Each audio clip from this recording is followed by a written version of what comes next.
During the First World War, VAD nurses were part of the Voluntary Aid Detachment, run by the British Red Cross Society. Each nurse had just 10 days first aid training and a 3-month probationary period on the ward. The VADs supported the fully qualified nurses and doctors by doing the ward cleaning and patient caring. With women from all classes of society now working, clothes, and especially underwear, were altering rapidly. Cotton combinations were one of a range of practical undergarments. The colored ribbons could be removed so the cotton could be boil washed, and the linen buttons were flat so that the garment would survive being put through the mangle. The combinations buttoned down the front and were open-legged for convenience. Black stockings were specified by the VAD uniform regulations. VAD nurses were expected to be smart and disciplined in their appearance, and wearing a corset was part of that well-turned-out look. Corsets were traditionally made with steel bones and busks to give them structure, but steel was now requisitioned for the war effort. Munition workers were even banned from wearing corsets with any metal for fear that the steel might generate sparks, igniting explosives. So during the 1910s, lighter styles of corsetry developed, and the corset evolved into something more like a girdle. The corset now fitted beneath the bust and came down over the hips. All sorts of ingenious techniques were employed to give it structure, with limited recourse to steel.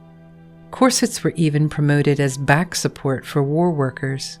Just like the earlier corsets, they were front-fastening, and the back lacing could be adjusted easily to ensure a comfortable fit.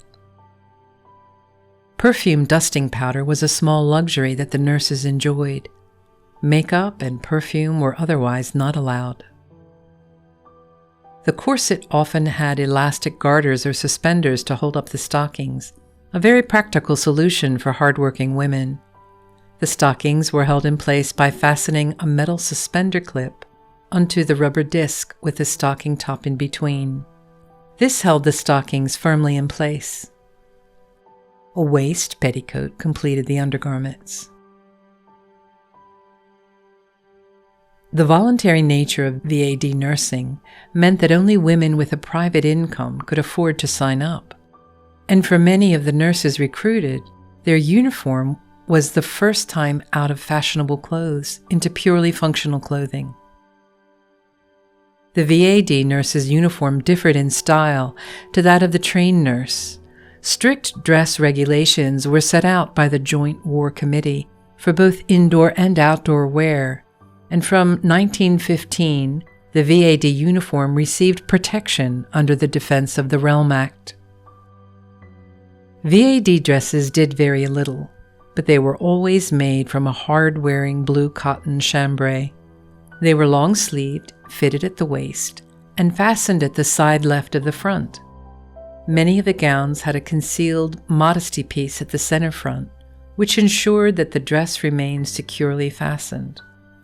But there were no buttons or rough edges that could chafe an injured patient.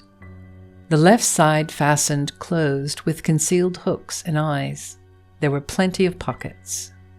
Once the nurse had completed her 3-month probation period, she was expected to purchase or have made a complete indoor uniform, which included 3 of these dresses.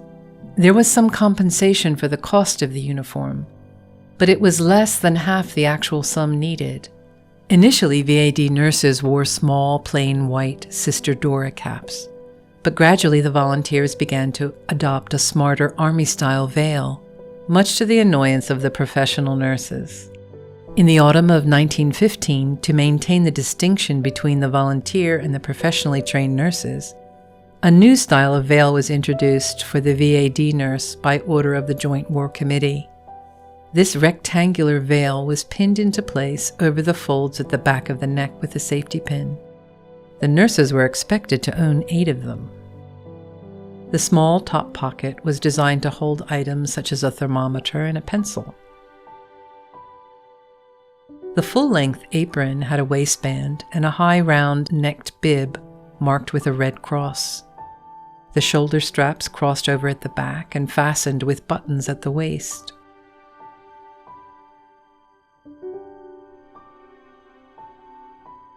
There were 2 large practical pockets.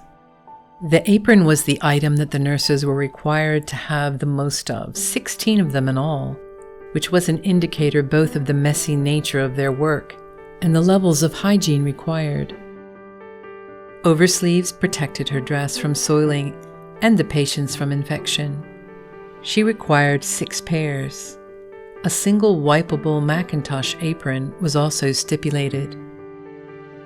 A series of sleeve stripes were introduced in the autumn of 1917 in recognition of the years of experience attained by VAD nurses. White stripes denoted length of service, and red stripes denoted that they had had at least 2 years' service in military hospitals and had been certified as efficient by their matron and commanding officer. The uniform included 3 white starched belts, which fastened to the left side with studs. Most fastenings were kept to the sides or back of the uniform to protect vulnerable patients from further discomfort when close contact was required. The nurse's uniform was also intended to emphasize purity and to provide a beacon of hope to patients and their families. The high starched collar served to maintain this smart appearance rather than having any practical purpose.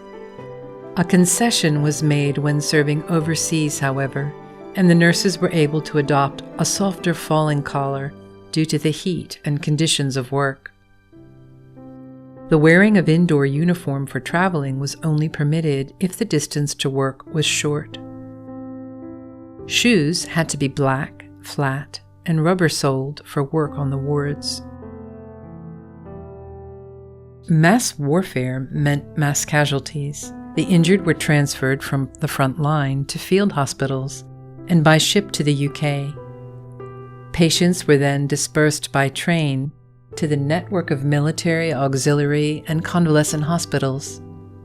VAD nurses worked in both field hospitals, close to the battlefield, and in longer-term places of recuperation back in Britain.